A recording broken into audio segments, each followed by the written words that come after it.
السكيت بتاعي.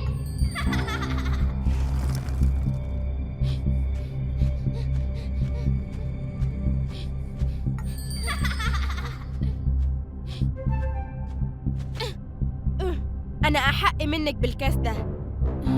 انت عايزة مني ايه؟ الجايزة دي بتاعتي. هاخده. انا عملتلك ايه يا يارا عشان تبقي عايزة تاخدي مجهودي؟ انتي اللي بتاخدي مجهودي وبتتحديني. عمرك يا نورة ما هتبقي أهم مني في المدرسة.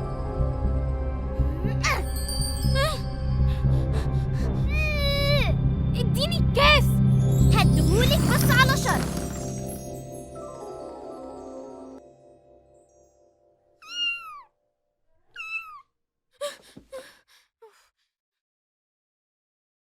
الحلم تاني. تخيلي بعد كل ده اللي طلعت بتتحداني في الحلم هي يارا.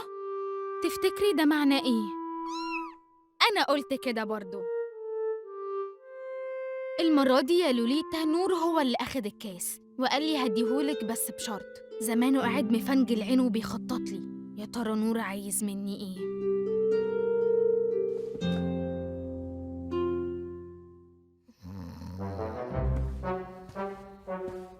يلا يا نور عشان تلحق المدرسة. ايه ده؟ في ايه يا ماما؟ انت حاضن الشنطة كده ليه؟ امبارح نمت وانا بلعب في التليفون وما خدتش بالي انها كانت جنبي. بمناسبة التليفون، ما كنتش بترد امبارح طول النهار عليا ليه؟ ما خدتش بالي. التليفون يا حبيبي ايه لازمته لو هتصل بيك وانت بره ومش هترد عليا؟ انا وبابا فضلنا قلقانين عليك عشان مش عارفين نوصلك، وانا مرضتش اضايقك بالليل عشان كنت شايفاك راجع مبسوط. ما تزعليش مني يا ماما. ما تعملش كده تاني، اوعدني. وعد يا ماما، وعد. ممكن تسيبيني بقى اغير هدومي؟ الله، مستعجل قوي عشان تلحق المدرسة؟ مستعجل جدا. ماشي يا نور.